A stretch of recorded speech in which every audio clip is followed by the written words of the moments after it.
আসসালামু আলাইকুম। একটা ব্যাপার কি আমাদের বোঝা উচিত।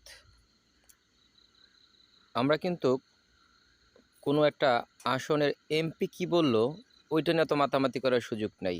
অত ভাইরাল করার সুযোগ নাই। এই এমপিদের কিংবা কোনো দলের বিশেষ কোনো নেতা কি ভাইরাল বক্তব্য দিল, ওইগুলোকে আমরা প্রচার করব না।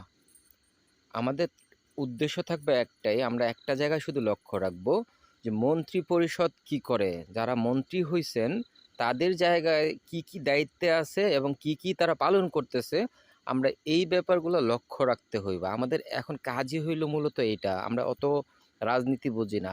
যখনই দেখব কোনো মন্ত্রিপরিষদ ঠিক তার মন্ত্রীসুলভ আচরণ করতেছে না, কোনো বিষয়ে খুব বেশি না বুঝে উল্টাপাল্টা কথা বলতেছে, তখন আমরা ওইটা একরকম আমাদেরকে বলতে হবে, ওইটা জানান দিতে হবে দেশকে। এইটা এখন আমাদের মূল কাজ। ওই কোথাকার কোন পাতি নেতা কি বলছে এইগুলো না।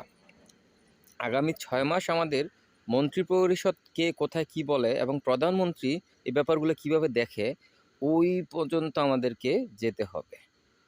ভালো থাকবেন সবাই। ইনশাল্লাহ সুপথে দেখা হবে।